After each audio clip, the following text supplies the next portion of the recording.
Hello friends, स्वागत है एक नए वीडियो में। आज हम इस वीडियो में बात करेंगे बिहार बिजली विभाग में न्यू भर्ती को लेकर, जिसमें बहुत ज़्यादा एक वायरल मैसेज मतलब कि यहाँ पे देखा जा रहा है, जिसमें टेलीग्राम के हर ग्रुप में यहाँ पे देख सकते हैं आप लोग, जिसमें लिखा गया है कि 2896 के आसपास टोटल सीटों पर यहाँ पे एक न्यू वैकेंसी आने वाली है। ठीक है, इस मैसेज के पीछे कितनी सच्चाई है, क्या ये खबर सत्य है, और अगर आने वाली वैकेंसी है तो कितने दिन में आएगी और कितने पोस्टों पर आएगी, सभी इस वीडियो में हम बात करेंगे। ठीक है, और अभी तक हमारे चैनल को सब्सक्राइब नहीं किया है तो चैनल को ज़रूर सब्सक्राइब कर लीजिएगा, क्योंकि आईटीआई से रिलेटेड हो या फिर बिहार सरकार हो या फिर केंद्र की सरकार हो, उससे रिलेटेड जो भी वैकेंसी होता है उसका हम वीडियो आपको लगातार बनाते रहते हैं, जिससे आपको समय समय पर इंफॉर्मेशन जो है आपको मिलते रहता है। ठीक है दोस्तों, चलिए आते हैं मेन टॉपिक पर। देखिए क्या है कि यहाँ पे एक हिंदुस्तान जॉब में यहाँ पे आपको देखने को मिल जाएगा, जो आज ही के आसपास ये जो है खबर आपको चलाया गया है। हिंदुस्तान जॉब जो पेपर होता है उसमें, इसमें साफ साफ लिखा गया है कि 4000 पदों पर 3 सालों में होगी बहाली। ठीक है, देखिए यहाँ लिखा है कि अगले 3 वर्षों में कंपनी इंजीनियर सहित अन्य पदों पर बहाली की प्रक्रिया पूरी करेगी। मौजूदा वित्तीय वर्ष 2025-26 में लगभग 2500 पदों पर बहाली होगी। इस बहाली के बाद कंपनी में 13,000 से अधिक कर्मी हो जाएंगे। बहाली को लेकर वितरण कंपनियों ने बिहार विद्युत विनियमन आयोग को जानकारी भी दे दी है। ठीक है, आपको यहाँ पे जानकारी भी आपको दे दी गई है, किसके द्वारा, तो बिहार विद्युत विनियमन आयोग जो होता है उसको यहाँ पे साफ साफ जानकारी दे दी गई है कि आपका जो नया पोस्ट आने वाला है, जो नया वैकेंसी आने वाला है, वो 4000 पोस्टों पर आपको देखने को मिल जाएगा। ये 4000 पोस्ट जो है हर साल यहाँ पे कुछ नई नई वैकेंसी यहाँ पे निकाला जाएगा। हर साल यहाँ पे मतलब 2 से 3 साल के अंदर यहाँ पे वैकेंसी आपको 4000 कंप्लीट किया जाएगा। ठीक है, तो यहाँ पे आप लोग को हर साल न्यू वैकेंसी बिहार का जो बिजली कंपनी है उसमें आपको देखने को मिल जाएगा। अब चलिए आगे देखते हैं। ये जो है साउथ बिहार में साउथ बिहार में 2200 और नॉर्थ बिहार में 1800 की होगी बहाली, यानी टोटल मिला दे तो यहाँ पे 4000 पोस्ट यहाँ पे आपको देखने को मिल जाएगा। ठीक है दोस्तों, देखिए यहाँ पे बिहार बिजली विभाग वैकेंसी 2025, बिहार में सरकारी नौकरी का सपना देख रहे युवाओं के लिए बहुत बड़ी खुशखबरी यहाँ पे हाथ में लगने वाली है, क्योंकि यहाँ पे आपका 4000 पोस्ट पर फिर से एक बार लगभग सभी पोस्टों पर यहाँ पे फिर से एक बार वैकेंसी आने वाली है।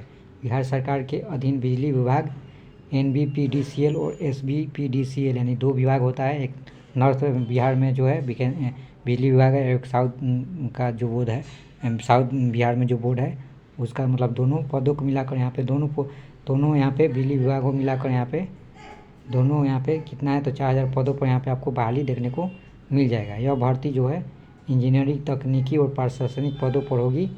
ठीक है, जिसकी जानकारी खुद बिजली कंपनियों ने बिहार विद्युत विनियमन आयोग को दे दी गई है। यानी कि जानकारी जो है हम खुद नहीं बनाए हैं, ये बिजली कंपनियों ने बिहार विद्युत विनियमन आयोग को यहाँ पे जानकारी दी है। इसमें आप लोग अभी हमने दिखाया कि पेपर में भी ये जानकारी आपको देखने को मिल जाएगी। यानी कि जो 4000 पोस्ट का जो बहाली होगा ये आपको जल्द से जल्द आपको यहाँ पे देखने को मिल जाएगा। देखिए हम इस वीडियो में क्या क्या कवर करने वाले हैं, तो देखिए सबसे पहले है कि कब और कैसे होगी बहाली। ठीक है, कब और कैसे होगी बहाली, कितने कर्मचारी कार्यरत होंगे और अगले आने वर्षों में, यानी कितने कर्मचारी और बिजली के जो बिहार बिजली विभाग है उसमें कितने कर्मचारी और ऐड किए जाएंगे, यानी कि और कितने पोस्टों पर वैकेंसी आपको देखने को मिल जाएगी। बहाली की ज़रूरत क्यों पड़ी, यानी बहाली क्यों मतलब लाना पड़ा, और चौथा है किन किन पदों पर होगी बहाली, और फिर पाँचवा है शैक्षिक योग्यता और आयु सीमा क्या होने वाली है, और साथ साथ हम ये भी बात करेंगे कि जो चयन प्रक्रिया कैसी होगी और नोटिफिकेशन यहाँ आपको कब तक आपको देखने को मिल जाएगा। चलिए हम लोग एक और करके देख लेते हैं। सबसे बड़ी बात यह है कि कब और कैसे होगी बहाली, तो देखिए यहाँ पे आप लोग को हम बताते हैं। बिजली कंपनी की योजना के अनुसार यह बहाली अगले 3 वर्षों में धीरे धीरे पूरी की जाएगी। यानी जो 4000 आपका पोस्ट है, आपका जो 4000 पोस्ट है उसमें आपका 3 साल के अंदर यहाँ पे ये जो पोस्ट है उसको पूरा कर लिया जाएगा। यानी कि हर साल कुछ ना कुछ यहाँ पे आपको वैकेंसी बिजली विभाग में आपको देखने को मिल जाएगा। ठीक है, चलिए आगे देखते हैं। यह वर्ष 2025-26 से लेकर 2027-28 तक हर साल कुछ पदों पर भर्ती आएगी। इससे न केवल विभाग की क्षमता बढ़ेगी बल्कि युवाओं को रोजगार के बेहतरीन अवसर भी मिलेंगे। ठीक है दोस्तों, ये तो था कब और कैसी होगी बहाली। अब चलिए आगे चलते हैं नेक्स्ट टॉपिक पर। अब यहाँ बात कर लेते हैं कि कितने कर्मचारी होंगे आने वाले वर्षों में। तो बिजली विभाग ने अगले 3 वर्षों के लिए कर्मचारियों की अनुमानित संख्या पहले से ही तय कर ली है। इसके अनुसार विभाग में 2025-26 में कुल 11,899 कर्मचारी होंगे और वहीं 2026-27 में कुल कर्मचारियों की संख्या जो है 12,473 कर्मचारी हो जाएंगे, यानी कि लगभग 550 से ज़्यादा यहाँ जो है यानी कर्मचारियों की संख्या बढ़ जाएगी। वहीं 2027-28 में कुल 13,019 कर्मचारियों कार्यरत होंगे, यानी कि फिर यहाँ पे लगभग 250 है, यहाँ भी 250 वैकेंसी आपको यहाँ पे नए कर्मचारी आपको देखने को मिल जाएगा। इसका मतलब साफ हुआ आपका, इसका मतलब जो है कि साफ हुआ कि हर साल नई बहालियाँ की जाएगी और जिसके कर्मचारी संख्या में बढ़ोतरी होगी और रिटायर में से होने वाली रिक्तियों को भी भरा जाएगा। जो रिटायर पद होंगे उसमें भी उस रिक्तियों को भरा जाएगा। हम नेक्स्ट टॉपिक पर आते हैं कि बहाली की ज़रूरत क्यों पड़ी, आखिर क्यों बहाली की ज़रूरत पड़ी। अभी तो 2156 जो टेक्नीशियन का था उस पर बहाली निकाला गया था, लेकिन फिर बहाली की ज़रूरत क्यों पड़ रही है बार बार, तो इसको लेकर भी यहाँ पे देख सकते हैं आप लोग। आपको यहाँ देख सकते हैं, देखिए यहाँ पे लिखा हुआ है कि इस समय south Bihar power distributor company में कुल 5,488 कर्मचारी है, जबकि ज़रूरत कितना है तो 5,622 कर्मचारियों की ज़रूरत है। इसी तरह नॉर्थ बिहार कंपनी में भी अभी 6,754 कर्मचारी कार्यरत हैं। ठीक है, लेकिन आवश्यकता कितना है तो 6,933 की आवश्यकता है, यानी दोनों कंपनियों में कुल मिलाकर 5,145 पद खाली है। देख सकते हैं आप लोग, साफ दिया है कि 5,145 पद खाली हैं, लेकिन इसमें अभी 4,000 पोस्टों पर यहाँ पे आपको बहाली देखने को मिलेगा। ठीक है, फिर भी यहाँ पे आपको लगभग 1,000 से ज़्यादा पोस्ट भी यहाँ पे पद जो है खाली रहेगा। आगे चलिए आगे देखते हैं।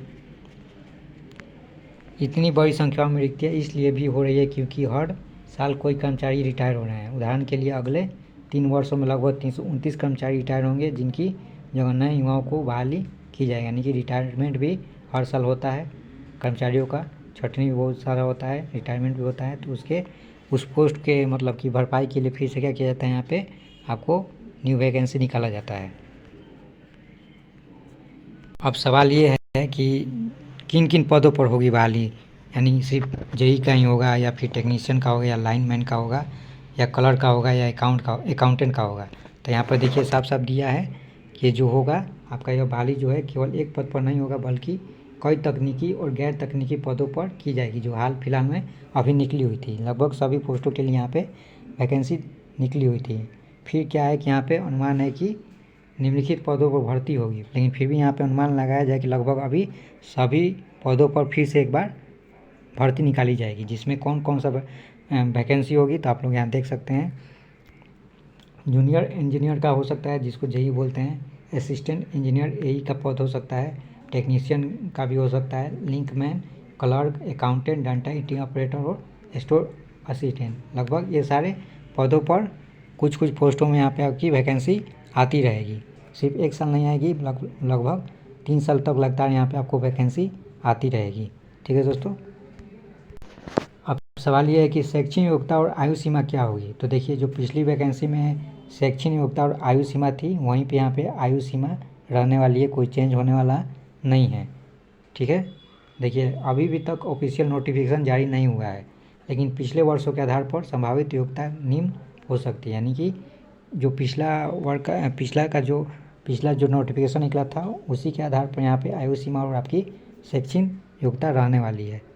ठीक है, देखिए इंजीनियर पदों के लिए आपको क्या करना होगा, तो इंजीनियर पदों के जो जेई का वैकेंसी है उसके लिए आपको मान्यता प्राप्त संस्था से डिप्लोमा या बीटेक इलेक्ट्रिकल या मैकेनिकल या सिविल में होना चाहिए। टेक्नीशियन लाइनमैन के लिए आपको ITI पास होना चाहिए। वहीं अगर आप क्लर्क का पोस्ट के लिए आप फॉर्म को अप्लाई करना चाहते हैं डाटा एंट्री के लिए, तो 10+2 या ग्रेजुएट आपको होना चाहिए।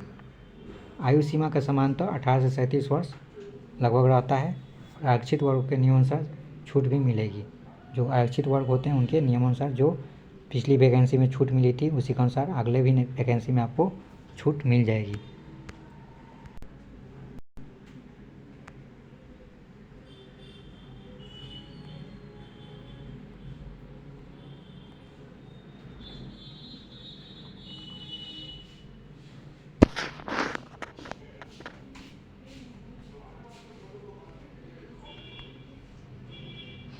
फिलहाल विभाग द्वारा आधिकारिक नोटिफिकेशन जारी नहीं किया गया है, लेकिन आंतरिक रिपोर्ट के अनुसार यह भर्ती प्रक्रिया 2025 के सितंबर के मध्य तक शुरू हो सकती है। देखिए वैकेंसी जो है कब आने वाली है। सबसे बड़ा क्वेश्चन यही होता है छात्रों के द्वारा मन में कि जो ये वैकेंसी है ये कब तक आने वाली है। तो देखिए ये जो वैकेंसी है आपको 2025 के सितंबर के मध्य तक शुरू हो सकती है। इसलिए जो अभ्यर्थी इस नौकरी की रुचि रखते हैं उन्हें अभी से ही अपनी तैयारी को शुरू कर देनी चाहिए। ठीक है, नोटिफिकेशन आने के बाद आवेदन प्रक्रिया ऑनलाइन पोर्टल के माध्यम से ही होगी। नोटिफिकेशन आएगा उसके बाद जो आपका फॉर्म अप्लाई का जो प्रोसेस होगा वो ऑनलाइन पोर्टल के माध्यम से होगा। और वेबसाइट की जानकारी क्या, वेबसाइट की जो आयोग का जो वेबसाइट है उस पर आपको नोटिफिकेशन आपको जब आएगा तो देखने को मिल जाएगा। आगे भी इस नोटिफिकेशन को जारी आगे भी जो नोटिफिकेशन होगा जो भी इन्फॉर्मेशन होगा इससे रिलेटेड हम अपने चैनल पर टाइम टू टाइम अपडेट करते रहेंगे। ये वीडियो आपको कैसा लगा? ये वीडियो अगर अच्छा लगा तो हमारे चैनल को जरूर सब्सक्राइब कीजिएगा और लाइक कीजिएगा। धन्यवाद।